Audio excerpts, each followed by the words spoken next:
All right. Well, welcome everybody to another TLC chat. I'm Tom Kerpus over at Georgia Tech, but today's sort of special treat. We got Dr. Lonnie Love from Sandia National Laboratory, the L of TLC. He is here over at Georgia Tech, and of course we have our friend and colleague, Cyber Kyle Saleeby, Dr. Cyber Kyle, and we're over here and sort of dealing with some technical issues. You can tell we've got our little fisheye camera and so forth. So hopefully it'll all keep working. And the camera's over there, but we're seeing everybody over there. So if we're looking in the wrong direction, it's not like we're trying to avoid your stare. It's just that we're running on different technology today. But we have, of course, our friend and colleague over at AMT, Stephen LaMarca. Hello, Stephen. What's up, guys? Looking good. Hey, thanks. Snazzy shirt there. We like it. And we've got Al Utmo. Al, it's we were just talking about this. Al was one of our first guests on our podcast. It's kind of like Saturday Night Live, where he's like gets a special. You do. You're the first number two. Well, I hope I'm not the last, but I'm glad to be back. No, I'm waiting for your song and so forth. But Al, so lots has happened since you since we had John Voda. It was probably must have been in 2020, is that right? Yeah, probably Jeez, man. years ago. So lots has happened. Can you give us a scoop on what's cooking with you?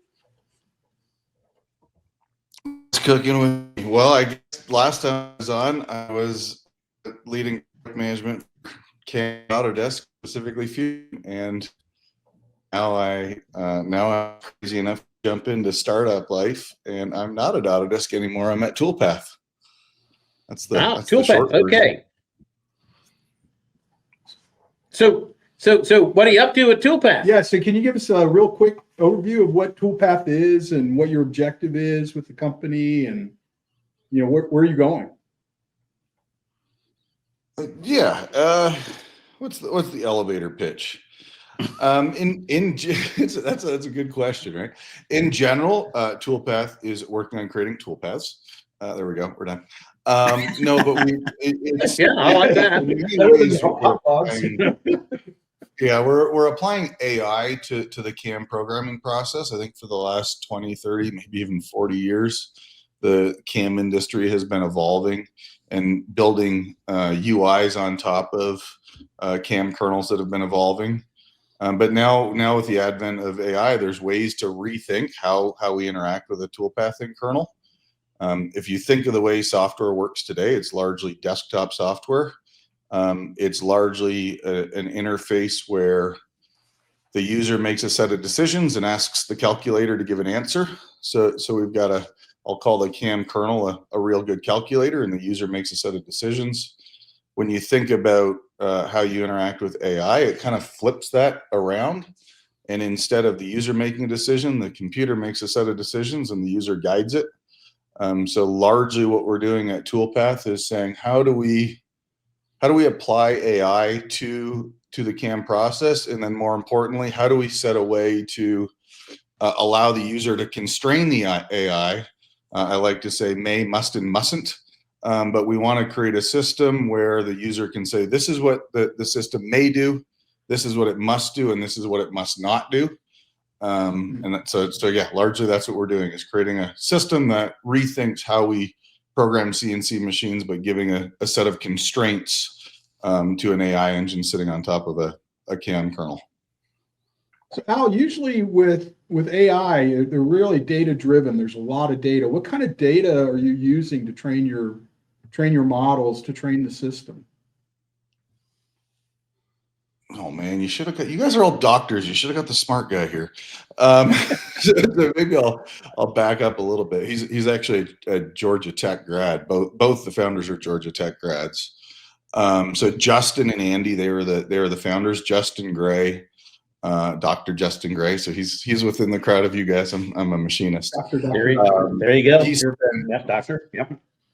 He spent his last 20 years, I guess, at NASA, just short of 20 years. It's a soft spot, maybe didn't make it all the way to 20 years, but he spent 20 years at NASA doing machine learning and optimization for jet designs. What he's done is largely build an engine in kind of the same way you would teach the computer how to play the game of chess, except in this case, it's playing the game of machining a part. Cool. And so it trains itself in iterating through the game. And what we're doing is adding constraints to it. So it starts with the main constraint we have today is tools. So these are the features that need to be machined. We figure out what the terminal tool is. So what the tool we know is needed to machine a part. You might say like a pocket with a 1/4 inch fillet in the corner of it. You need to have at least a 1/2 inch tool to finish that part. So it figures out what the terminal tools are, and then we give the system all your other tools, and it works through that until it can machine the part efficiently. And then so now what we're doing is saying, okay, how do we define what the game can work with today in the app? We can tell it, the user can tell it, this is my tool library, you can work with those. I just acquired a machine connection company, Chatter. So obviously in the world that we see, the machine should say, these are my available tools, or the user should be able to say, these are my available tools. And then the game works through optimizing it. So it's not learning off of customer data.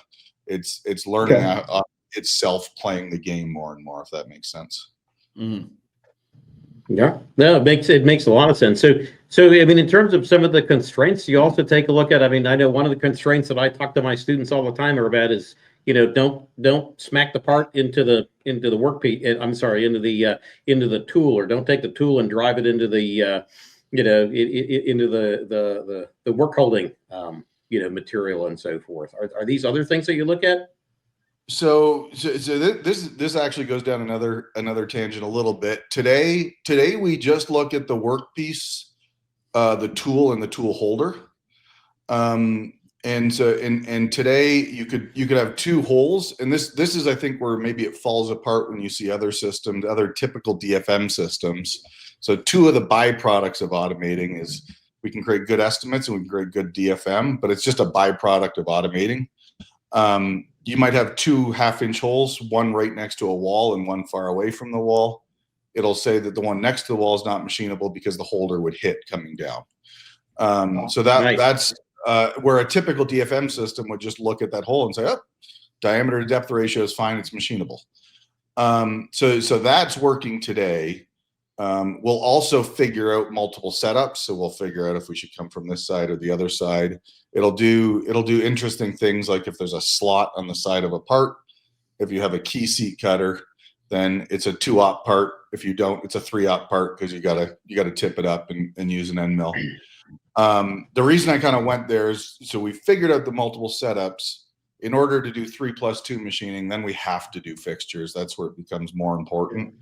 So that's something the team is working on now, so that we can add that into the game and say, is this machinable based on having enough stick out in a holder? Does that make sense? I'm going down too far a tangent. Oh yeah, definitely. I love that you're pitching this as a game, right? What'd you say? It's you shall, you must, and you mustn't.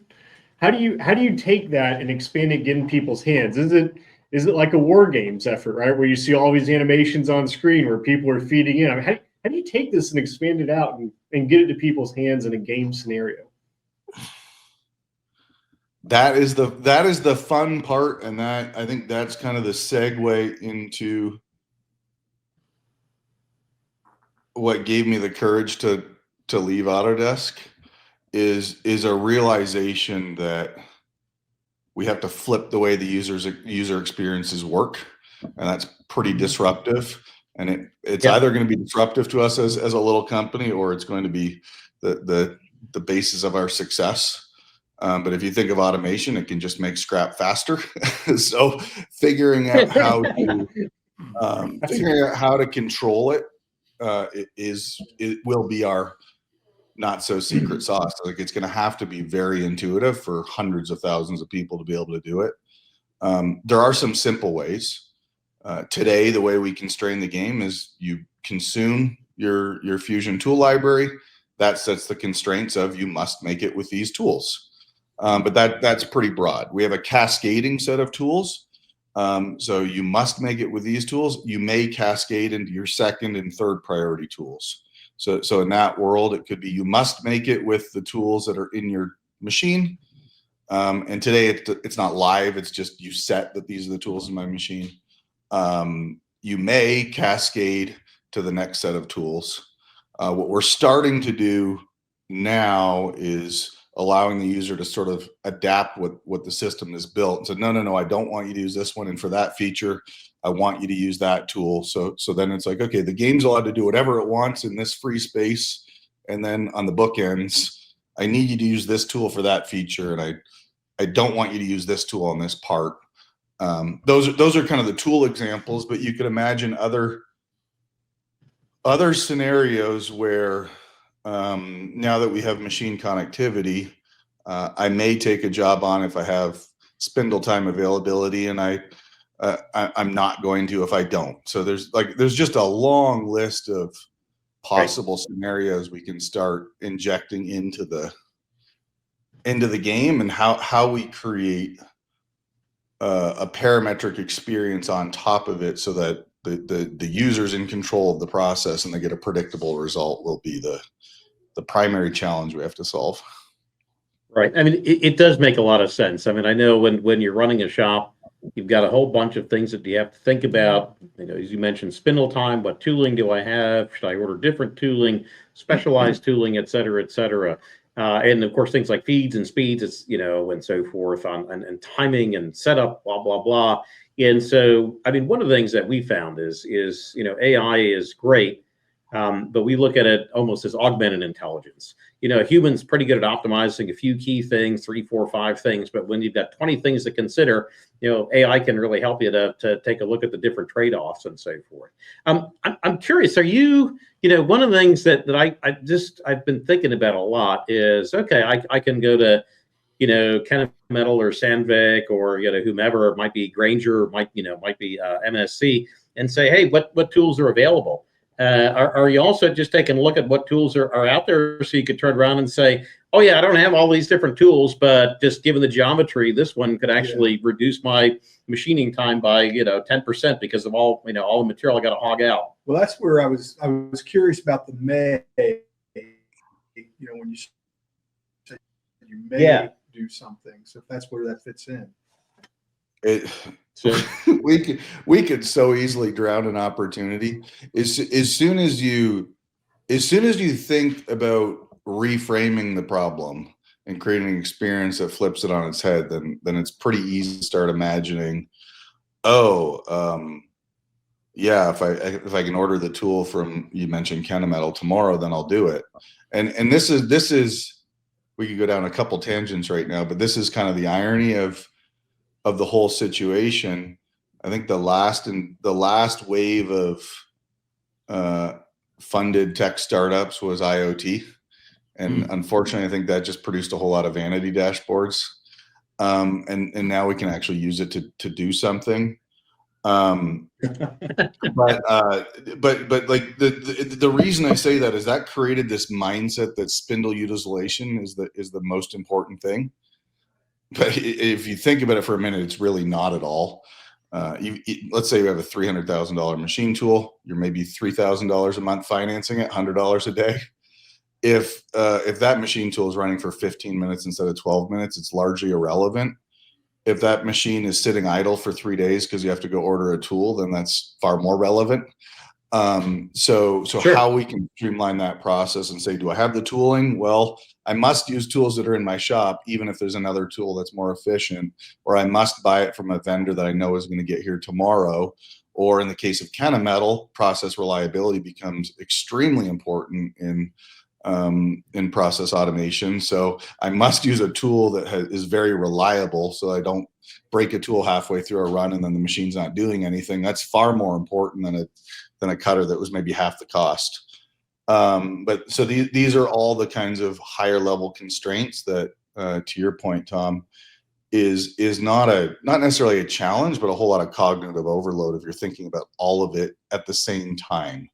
And I think this is maybe the fundamental difference of what we're doing versus maybe some of the other startups that just want to make manufacturing go away, like the Navigator trying to automate the pilot.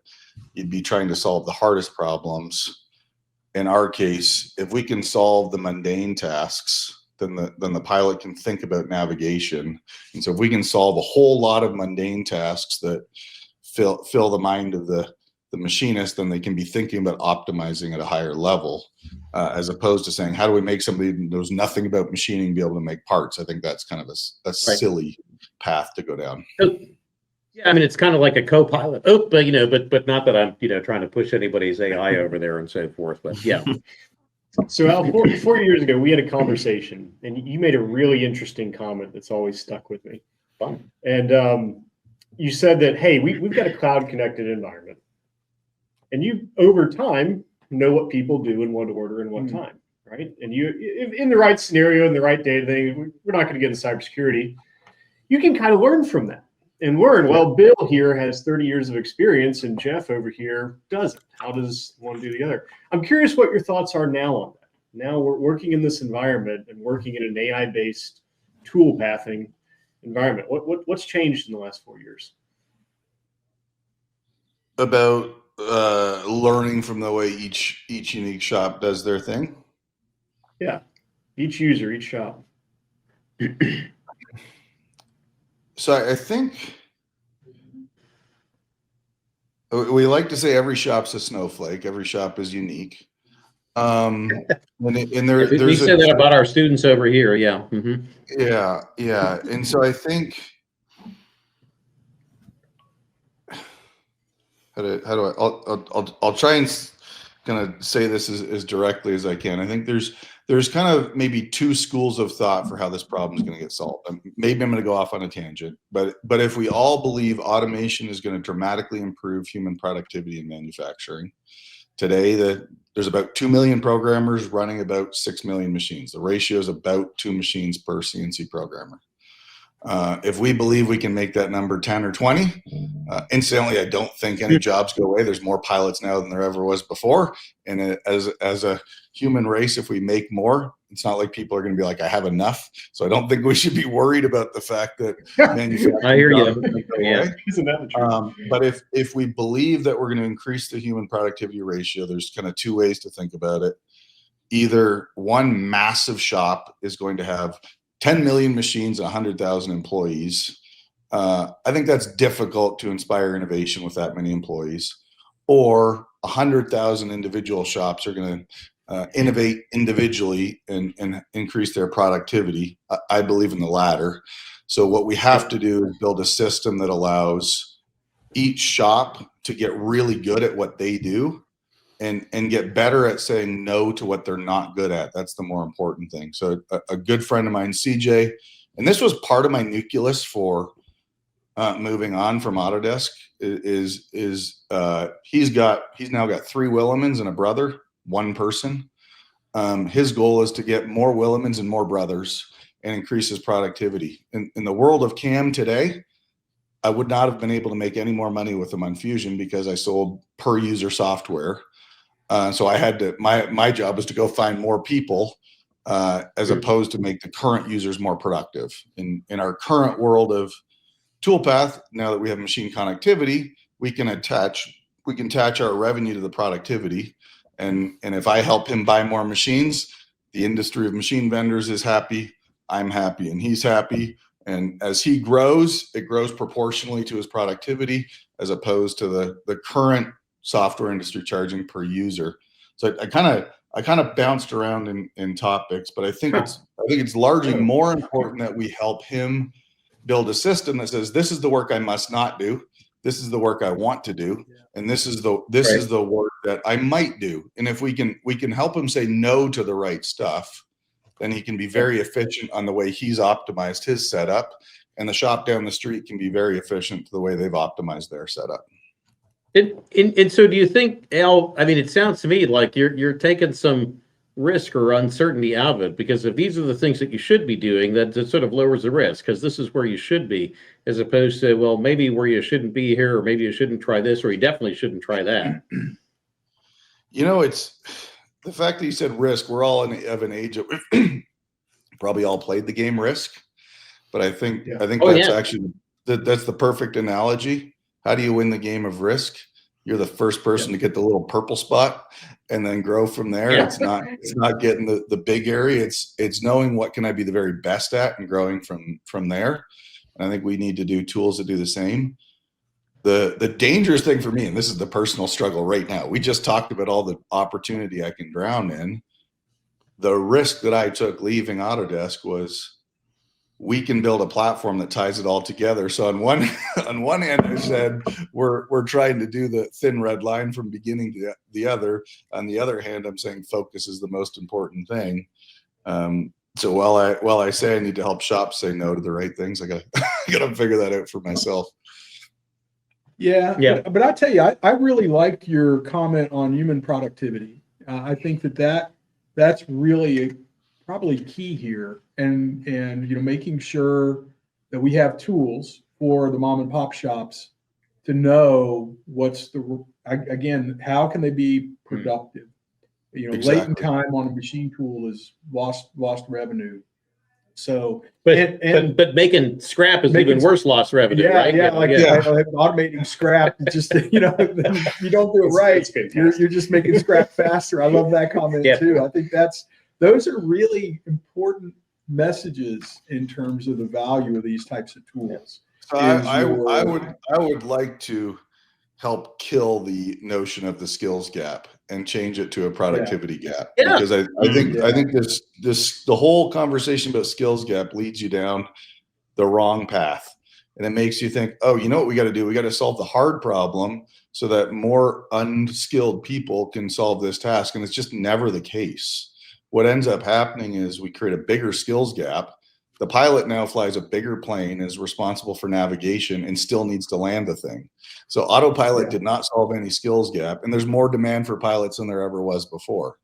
As we automate manufacturing, to me, the expert machinist that understands tolerance data and doesn't just throw GDT on a drawing to look smart ends up being more involved in how do you make a good part. And they end up with a larger responsibility, and the skills gap gets bigger, not smaller. Hey, Al, one thing that I'm experiencing at Sandia that's been really new for me is we talk about the design for manufacturability, and we have a lot of designers that are designing things that are extremely hard to make, that with a few tweaks, what we've started doing is integrating the designers in with the production engineers. And just literally sitting across the table, having a conversation and able to make slight modifications in the design to make it more easier to produce. Do you see because I love the skills gap comment. I think that sometimes having a little bit of feedback on the design, you talked about, what you can, what you can't, and what you may do. What if you could actually have insights from a production side into the design and provide an interface where simple little discussions, or maybe this is where your AI tool helps out, just providing some insights to the design to make it to where it's easier to produce. Is that something you see as a value or an opportunity? This is something you can do in Toolpath today.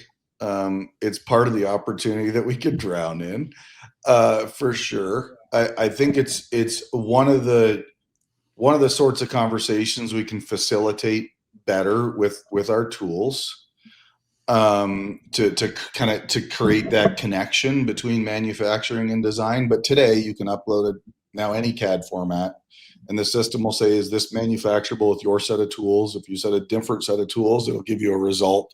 Is it manufacturable with that set of tools? So the Toolpath will facilitate that conversation now. I describe where we're at with AI as kind of like a self-driving car that hits stop signs and drives over curbs.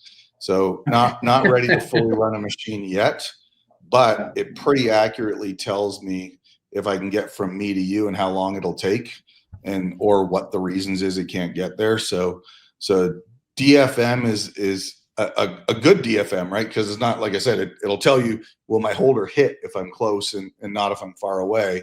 So that those sorts of things we can solve now. We've just drawn a thin red line from beginning to end. Now we have to kind of focus on what corner we're going to build a business around. That is the difference between doing this in startup world and in Autodesk world, I didn't really have to worry about funding. I knew that Carl, who was the CEO at the time, would keep funding what we were doing. This time around, we got to build a business a little more aggressively. But you're absolutely right that becomes one of the byproducts of automating manufacturing. Yeah. So I got one more question. I think we should let Stephen jump in too. There's a particular engineer. He's also known now as the L in TLC. It says there's one miracle allowed in every project. One miracle. There's one thing that has to work to get it all together, right? So I'm curious, Al, when you're going to this startup world, when you're developing this product, pulling it out, what miracle is that, and how concerned are you about it?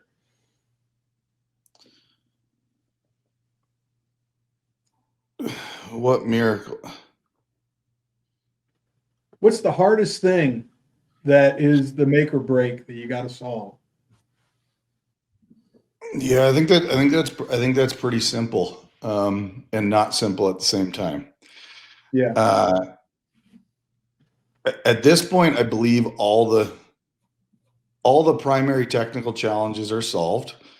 Georgia Tech produced a very smart person, Justin Gray, who solved the brains part of the problem. There's some refinement to do, but the core game, the way he did that is a solved problem. IoT and machine connectivity is a solved problem. Kernels, toolpathing kernels are a solved problem. So all the primary puzzle pieces are solved problems. The miracle that we have to do is reconnect all these pieces and build a business while we're doing it. I deeply believe that innovation happens at the speed of communication. And so a decade ago, when I started on Fusion, I felt the primary disconnect in communication was between the CAD tools and the toolpathing tools. Today, the disconnect in communication is from the point that a piece of 3D geometry enters a shop and to the point that it gets on a machine. There's two primary breaks. The break when the shop decides if they're going to take the work on, and then the break when it's been programmed and it goes to the machine. And so getting a system to connect those pieces is the challenge. Doing that inside of a big company felt near impossible because of the size of departments. Doing that inside of a small company feels near impossible because of the amount of budget it takes to build the team to do it before you've actually realized the vision. But I believe that it's far more possible with a small company than a big one. It'll still take a miracle to pull it off, but if we can connect those puzzle pieces, then we've changed the way things are done. Very cool. Sounds good. Stephen, what are your thoughts? Dude, listen, I was really afraid that you guys would ask this because you guys asked all the good questions. I have a whole notebook page filled with great quotes from both Al and Lonnie now that I'm definitely going to use in the tech report. But Al, thank you so much. This has been really informative. I guess I'm just thinking out loud here. I don't know if I have any questions, but more comments. I really like what you said maybe before we started recording and before the rest of the guys got on. But, CAM software today, doesn't matter what company it comes from, is gotten really advanced and awesome. And the tool pathing software from everybody is great. And I think you kind of touched on before, again, we started recording, that like the problem, like the disconnect is there are so many features that provide a solution to almost any problem that can come up. But the one problem that is coming up in terms of productivity that you spoke to earlier is just getting to those features. And we need the automation system, and we've needed the automation system that might be enabled by AI in modern CAM software, so the user can determine, okay, what features need to be implemented in this operation, in this program, and how do I get there? And I think it's really cool that your product Toolpath can essentially get to that. So my question from a personal level is, where can somebody go to try out the software? Yeah, that's a great question. All right, I'll answer that one. I'll answer that one, and then I'll answer maybe the question you asked before we started too. You can just go to toolpath.com and do a 14-day trial and throw some CAD files at it, and we'll give you a result. We'll give you a result based on some sample tool libraries we've built. What we have found is, and this is maybe one of the other miracles, Kyle. So thank you. You just poked on it, Stephen. In the world of scaling CAM with Fusion, the primary bottleneck was making post processors a scalable problem. At the time, 10 years ago, every post was written effectively when CAM software was sold, and we had to build libraries of posts. To scale the automation problem, we need shops to have well-articulated tool libraries and fixturing libraries so the automation can do its thing. It's not uncommon to ask somebody what their tool library looks like and have a look on their face like you asked them to open their underwear drawer. It's generally speaking pretty messy. So we built a tool pre-tool that tries to help people clean up their tool libraries, but that'll be our primary bottleneck to making this automation thing happen is help shops be able to constrain the system and clearly articulate what tooling they have. But yeah, so just go to toolpath.com and start a trial. Yeah. Very cool. By the way, Stephen, I think, you asked the question. Well, all the good questions are asked. I think you probably asked the most important question, out of all of us. Yeah. How to get to it. So one more time, it said, what's the website? It's toolpath.com. Another smart Georgia Tech, Andy. I don't know how nobody else did it yet, but Andy Powell, who's one of the founders, just like he registered toolpath.com when they started the company. Nobody had yet. Wow. Well, and it is spelled TOOL, not TUHL or anything like that, right? No, just straight up plain English Toolpath. Georgia Tech, they didn't steal the T, right? It's still in there. Oh yeah, well there you go. So Very cool. All right. Well, hey, listen, this was great. We want to thank you for your time, Al. It sounds like you got a pretty cool product coming online, and I'm guessing we're going to have to get together down the road and get a little demo from you or something, kind of show how things go. Because I agree. I mean, a lot of this is just rethinking how we do things. I think it's great to do stuff the way we've been doing it for 30 years, but we've got a whole bunch of new tools and so forth out there, and they allow us to kind of break with tradition and try something radically new. Yeah, you've had some really good concepts here that I think I'm going to actually be using in some of my classes. So thank you. So maybe just one calm in the end of that is cannibals are all often feared and never seen. For anybody that's thinking about, is this automation going to make my current workflow go away? I don't believe it will. Fast food comes along, and there's still plenty of sit-down restaurants. Stephen, you mentioned all the existing CAM systems and all the fine tuning you can do. I think there's a world for that for the next decade to come. But there's also a chance for us to dramatically increase productivity in parallel. I don't think one necessarily makes the other completely go away. Nice. Yeah, I really liked your comment on trying to increase human productivity. I think that's the key here is not trying to get more, trying to find people that are untrained and train them. That's important.